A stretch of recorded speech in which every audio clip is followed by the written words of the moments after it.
के लिए thank you very much mister Solomon for this wonderful and very very very motivational speech. Thank you. और दोस्तों अब हम आगे बढ़ते हैं हमारे अगले मास्टरशिप प्रोग्राम के लिए और वो है डायमंड मास्टर। और डायमंड मास्टर को सेलिब्रेट करने के लिए मैं एक बार फिर से हमारे बीच बुलाना चाहता हूं हमारे डॉक्टर अब्राहम ली को। प्लीज जोरदार तालियों के साथ स्वागत कीजिए डॉक्टर अब्राहम ली का। और सबसे पहले मैं डायमंड मास्टर्स में मैं जितने भी इंडिया में डायमंड मास्टर हुए हैं उन सबको बहुत बहुत बधाई देता हूं। और आज के हमारे जो पहले डायमंड मास्टर हैं, ब्रांड न्यू डायमंड मास्टर, उनको मैं स्टेज पर इनवाइट करने जा रहा हूं। मिस्टर गौकरण पटेल, जोरदार तालियों के साथ स्वागत कीजिए mister Gaukaran Patel. Please Gaukaran Patel come on the stage, जोरदार तालियां।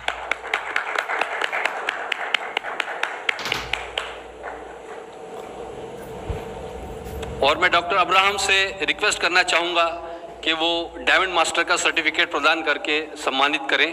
आई would like to request doctor Abraham to please give diamond master certificate. तालियां बजती रहनी चाहिए। उपर्युक्त डिस्ट्रीब्यूटर को प्रमाणित किया जाता है कि उन्होंने संपूर्ण योग्यता के साथ डायमंड मास्टर का पद प्राप्त किया है। ये लक्ष्य उन्होंने एटॉमी बिजनेस पर पूर्ण विश्वास और उत्साह के बल पर हासिल किया है। Thank you. और अब मैं डॉक्टर अब्राहम से रिक्वेस्ट करना चाहूँगा, जैसा कि आप सबको पता है कि जब हम डायमंड मास्टर बनते हैं तो हमें एक खूबसूरत सा लैपटॉप भी गिफ्ट में मिलता है। और as you know, after becoming diamond we will get beautiful laptop. So I would like to request Dr. Abraham to please present the beautiful laptop.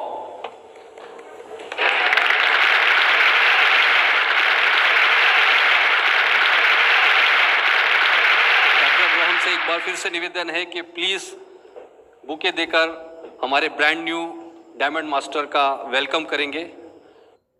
जैसा कि आपको पता है कि डायमंड मास्टर बनने के बाद हमें 2 एटॉमी द फेम सेट और एक इवनिंग केयर सेट गिफ्ट में मिलता है। तो मैं डॉक्टर अब्राहम से रिक्वेस्ट करूंगा कि वे प्रोडक्ट गिफ्ट करें।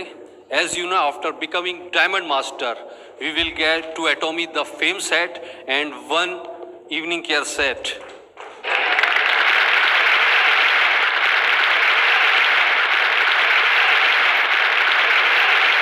और अब मैं डॉक्टर अब्राहम से निवेदन करना चाहता हूं कि वो बुके देकर हमारे डायमंड मास्टर का वेलकम करेंगे। I would like to request Dr. Abraham to please give the beautiful bouquet to our brand new Diamond Master. Please, big round of applause.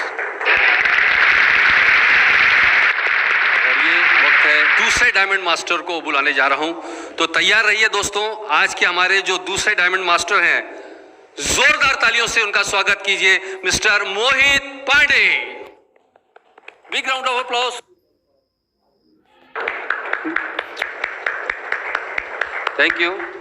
और मैं डॉक्टर अब्राहम से निवेदन करना चाहूंगा कि वो डायमंड सर्टिफिकेट देकर मोहित जी को सम्मानित करें।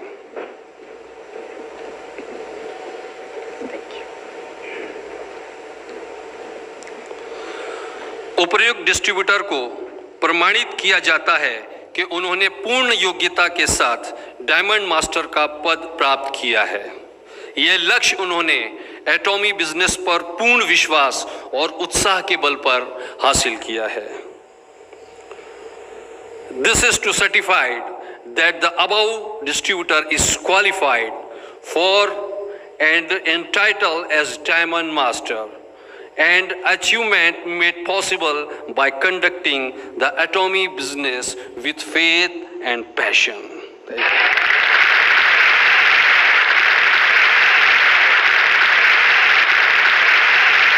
और अब मैं डॉक्टर अब्राहम से रिक्वेस्ट करना चाहूँगा कि जैसा कि हम सबको पता है कि यहाँ पर एक खूबसूरत से 2 फेम के सेट और इवनिंग के सेट भी गिफ्ट में दिया जाता है, तो मैं रिक्वेस्ट करना चाहूँगा कि ये प्रोडक्ट हमारे ब्रांड न्यू डायमंड मास्टर को प्रदान करें। I would like to request doctor Abraham Lee to please present our products to our brand new diamond master. Big round of applause please.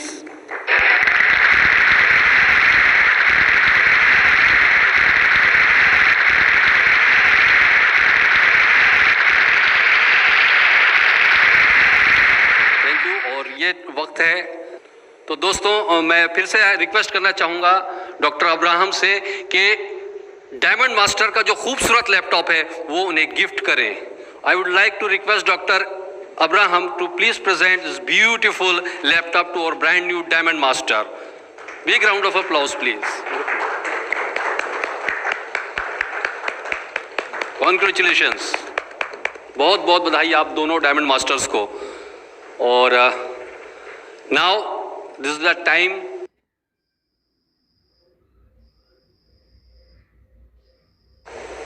और इसके बाद मैं डॉक्टर अब्राहम से निवेदन करूंगा कि वो बुके देकर हमारे ब्रांड न्यू डायमंड का स्वागत करेंगे। I would like to request doctor Abraham to please present this beautiful bouquet. Big round of applause.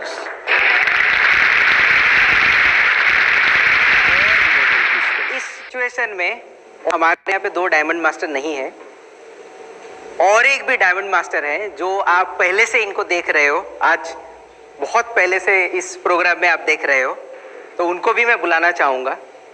वो है none other than Razi Jafri. Please welcome him, another diamond master.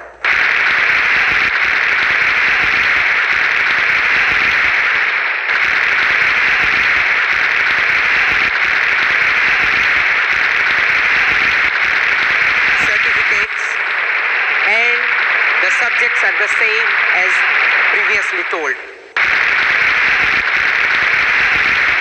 Give him a big round of applause.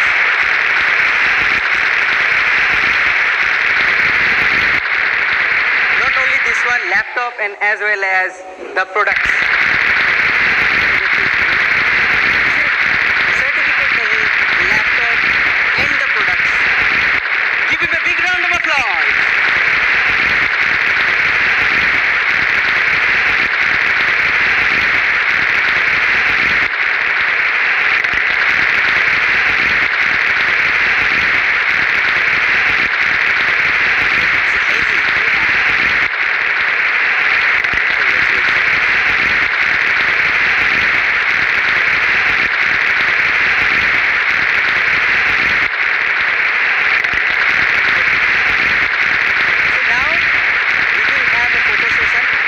Let's stand over here. Before that, the bouquet. One more time, congratulations.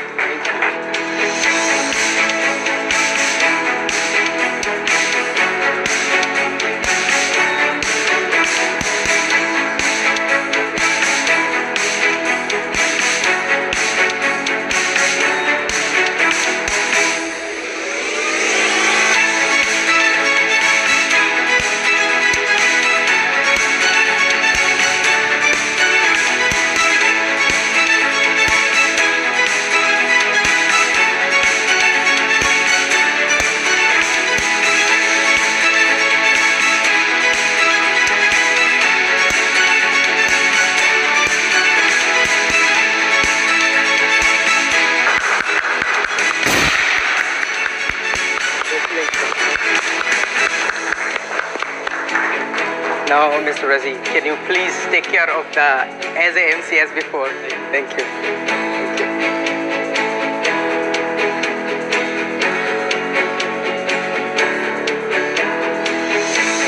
तो दोस्तों बहुत बहुत शुक्रिया। और इसके साथ ही मैं डॉक्टर अब्राहम और मिस्टर मोहित से रिक्वेस्ट करूंगा कि वो अपनी सीट पर बैठ जाएं। And I would like to request doctor Abraham and mister Mohit please take your seat. और निवेदन करूंगा हमारे brand new diamond mister Gaukaran Patel से कि वो आएँ और यहाँ पर अपनी सक्सेस स्टोरी शेयर करें। दोस्तों नमस्कार, जय जोहार, जय हिंद। मेरा नाम गौकरण पटेल है और मैं पूरा इंडिया मुझे करण पटेल के नाम से जानता है। और मेरा जो बैकग्राउंड है और मैं एटॉमी में कैसे आया, ये सारी चीज़ें आप लोगों को अपनी जो एटॉमी की जर्नी रही उसमें आप लोगों के साथ में शेयर करना चाहूँगा। मेरी जो बैकग्राउंड है वो बहुत ही लो पुअर क्लास फैमिली से बिलोंग करता हूँ, जिसको हम कह सकते हैं बहुत ही गरीब। मेरा जो बचपन रहा वो पूरा 15 साल जंगलों में रहा और 15 साल जंगलों में हम वैसे क्षेत्र में रहते थे जहाँ पे 4 से 5 किलोमीटर तक कोई घर नहीं होती थी। वहाँ पे हम रह करके अपना जो बचपन रहा 15 साल, उसको हमने अपना जो जर्नी था उसको आगे ले करके आया। और उस जर्नी में हमारे पास बहुत सारी ऐसी डिफ़िकल्ट सिचुएशन रहा, जो कभी खाने को मिलता था, कभी नहीं मिलता था। और जो हमारा घर था वो एक झोपड़े का था, और जब झोपड़े का घर था और तूफान, पानी, हवा चलती थी तो मेरा जो झोपड़ा होता है ऊपर से उड़ जाता था। जब उड़ जाता था तो हम लोग जो कम्बल सोते थे उसको लेकर के पीपल के पेड़ के नीचे या किसी और घर में जाते थे, लेकिन वहाँ पे तो घर था नहीं, इसलिए पीपल के पेड़ में ज़्यादातर रहते थे हम लोग रात को। इसी तरीके से मेरा बचपन गया। और जैसे हम लोग जॉइंट फैमिली से होने के कारण में और घर में बड़ा होने के कारण में मेरी जो शादी है वो 19 साल की एज में कर दी गई। और उसके बाद मेरी जो जिम्मेदारी है वो और बढ़ गई, जिम्मेदारी और बढ़ गई। और जिम्मेदारी जब बढ़ गया तो मेरे पास कोई काम नहीं था, क्योंकि पढ़ा लिखा कम हूँ, 10वीं फेल हूँ। और पढ़ा लिखा ना होने के कारण, मेरा काम ना होने के कारण मेरी जो सिचुएशन थी वो आर्थिक स्थिति और ख़राब होने लगी। इसके लिए मैंने बहुत सारी काम्स किए। जैसे तत्काल में हमें खर्चे की आवश्यकता थी, तो इसको पूरा करने के लिए मैंने, जैसे बिल्डिंग से बनती है तो उसमें सरिये का जो काम होता है वो बनाने का काम किया, मजदूर का काम किया, सब्जी बेचने का काम किया। मतलब जो काम मिलता था वो काम मैं करता था, लेकिन उससे भी हम सर्वाइव नहीं कर पा रहे थे। तो मैंने जा कर के 2010 में पानी पूरी की ठेला लगाना स्टार्ट किया। पानी पूरी के ठेला लगाना स्टार्ट किया और पानी पूरी जब ठेला लगाया तो तकरीबन मुझे 2 से ढाई महीने, 3 महीने, 4 महीने, 1 साल लग गए उसको रनिंग में लाने के लिए। उसके बाद धीरे धीरे हमारा जो आर्थिक स्थिति था थोड़ा ऊपर आया, एक ही कंटिन्यूटी उसमें हम लोग दुकान लगाना चालू किए। उसके बाद ड्रीम तो बड़ा था, कुछ करना है, लेकिन पढ़े लिखे काम नहीं होने के कारण क्या करें, सबसे बड़ा सवाल हमारे पास था ये था। तब हमें लगा कि हम कुछ नया करें। और उसी समय से हम जब दुकान लेकर के जाते थे तो बगल में कोई दुकान वाला आता था, वो हमें बोलते थे कि भाई आप कितने दिन से इस पे काम कर रहे हो, हम तो जब कोई सेलिब्रेशन होता है, कोई मेला लगता है तभी हम यहाँ पे आते हैं, और नहीं तो नहीं आते। तो मैंने पूछा उनसे क्या काम करते हो, तो उन्होंने बोला शादी पार्टी में हम लोग खाना बनाने का टेंडर लेते हैं, जिसको हम कैटरिंग सर्विस कहते हैं, वो काम करते हैं, ऐसा उन्होंने बोला। जब उन्होंने ऐसा बोला तो मेरी भी दिमाग में खुल गई, उस बात जम गई कि मैं भी इसको करूं और ज़्यादा पैसा कमा पाऊं। उस समय वो 8,000 रुपये, 5,000 रुपये बोलता था, मुझे बहुत ज़्यादा लगता था। तो 5,000, 8,000 रुपये मिल जाएगा ऐसा मेरे माइंड में था, और मैं कंटिन्यू वो सीखने लगा। और जब सीखने लगा तो अपना जो दुकान था पानी पूरी का ठेला उसको बंद करके जाता था घर से। उसी समय से मुझे घर से बोलते थे कि आप घर का काम छोड़ छोड़ के इधर और उधर भगते हो। फिर कंटिन्यूटी मैं उस काम को करते गया और कैटरिंग का भी मैंने काम किया। आर्थिक स्थिति ख़राब होने के कारण मैं खुद का कुक का काम करता था, खुद भट्टी में रहता था, जो खाना बनता है उस भट्टी में कुकिंग का काम करता था, और यही मेरे जर्नी रहा। फिर लास्ट इसी करते करते हमें 2018 में एटॉमी मिला हमारे अपलाइनों के माध्यम से। और एटॉमी जब से मैंने ज्वाइनिंग किया, मेरा एक ड्रीम जग गया कि बहुत अच्छी कंपनी है या नहीं है ये मुझे नहीं पता था उस समय, लेकिन सिर्फ हमारे अपलाइन के कहने पे मैंने इसको ज्वाइन किया। और ज्वाइन करने के बाद धीरे धीरे इसको कंटिन्यूटी करने लगा। और कंटिन्यूटी करने के बाद इंडिया में मेरा वीडियो वायरल हुआ, और वीडियो वायरल होने के साथ साथ में मेरी टीम बढ़ गई और सेमिनार होना चालू हो गया। जब सेमिनार होना चालू हो गया तो अलग अलग राज्यों में टीम होने के कारण मेरी जर्नी जो है वो बढ़ गई। इस जर्नी में मैं अपना जो काम था उसको बंद करके जाने लगा, और बंद करके जाने लगा तो मेरी घर की स्थिति और ज़्यादा ख़राब होने लगी। घर से मुझे लोग बोलने लगे कि ये बंदा पागल हो गया, काम छोड़ करके इधर उधर घूम रहा है। उस सिचुएशन में क्या होता था, हमारे पास पैसे कम होते थे, तो कई बार मैंने ऐसा किया कि प्लेटफॉर्म पे मुझे भिखारियों के साथ में सोना पड़ा, क्योंकि पैसे नहीं होते थे। वो लीडर के साथ मैं शेयर नहीं कर सकता था उस समय, क्योंकि मेरे पास पैसे नहीं होते। कभी बस में आता था तो कभी जनरल डिब्बे में आता था। इतना जनरल डिब्बे में प्रॉब्लम थी कि मैं एक जगह ऐसे खड़ा हो जाता तो पैर हिला नहीं सकता था। ऐसी मैंने यात्राएं की एटॉमी को लेकर के, तो मुझे लोग पागल ही बोलते थे। उसके साथ जब जैसे कोरोना वायरस की ये बीमारी और ये डिफ़िकल्ट चालू हुई, लॉकडाउन हुआ, वैसे ही मेरा जो आर्थिक परेशानी है वो और कई गुना बढ़ गई। और ये सारी चीज़ें हम लोगों को नहीं बता सकते थे, नहीं शेयर कर सकते थे, हमारे अपने आप में वो चीज़ रुका रहा। जब मैं इस सिचुएशन से हैंडल कर रहा था, धीरे धीरे उसको कैसे हैंडल किया मैं, क्योंकि हमारे यहाँ हम लोगों को एक राशन कार्ड देती है गवर्नमेंट, उसी राशन कार्ड से हमें चावल मिलता था और सब्जी के पैसे नहीं होते थे। तो हम लोग क्या करते थे, जो मिर्ची आती है ना, मिर्ची, उसमें पानी डाल के हल्का सा तेल डाल के फ्राई करके सूखा खाना खाते थे 3 महीने तक, क्योंकि हमारी स्थिति इतनी ख़राब थी। आज भी मेरा बच्चा मुझसे 1 रुपया मांग रहा था, दिल में दर्द होता है। उस पल को याद करता हूँ तो आज भी दिल में दर्द हो जाता है कि उस सिचुएशन में मेरा बच्चा 1 रुपया मांग रहा था और मेरी औकात ये नहीं थी कि मैं उसको 1 रुपया दे पाऊँ। इतनी सिचुएशन ख़राब थी, बट वो चीज़ें मैं किसी के साथ शेयर नहीं कर सकता था। फिर धीरे धीरे जब एटॉमी लॉन्च हुआ, आज देख पा रहे हैं मेरी जो जर्नी है, मैं अपने टीम की सहयोग से, अपलाइनों की सहयोग से और तहे दिल से धन्यवाद करता हूं इस एटॉमी बिजनेस से और हमारी एटॉमी की पूरी इंडिया की मैनेजमेंट से कि उस एटॉमी सिस्टम के बदौलत, हमारे अपलाइनों के बदौलत और हमारी टीम के बदौलत आज मैं आप लोगों के सामने में देख पा रहा हूं कि मैं डायमंड मास्टर हूं। और जब मैं इस सिचुएशन से आकर के डायमंड मास्टर निकल सकता हूं तो आप सभी तो 100% निकल सकते हैं। और मैं यही कहना चाहूँगा कि मंजिलें यूं ही नहीं मिलती राही को, जुलूसा दिल में जगाना पड़ता है। मंजिलें यूं ही नहीं मिलती राही को, जुलूसा दिल में जगाना पड़ता है। पूछा जब चिड़िया से घोंसला कैसे बनती है, वो बोली तिनका तिनका उठाना पड़ता है। धन्यवाद। वाह, बहुत बहुत धन्यवाद मिस्टर गोकर्ण। आपकी ये बहुत ही मोटिवेशनल स्पीच सुन के वाकई में यहाँ बैठे सभी लोगों को मैं जो उत्साह आया है, और आप जो लोग लाइव देख रहे हैं, डेफिनेटली आपकी ये स्टोरी सबको इंस्पायर करने वाली है। बहुत बहुत शुक्रिया अगेन।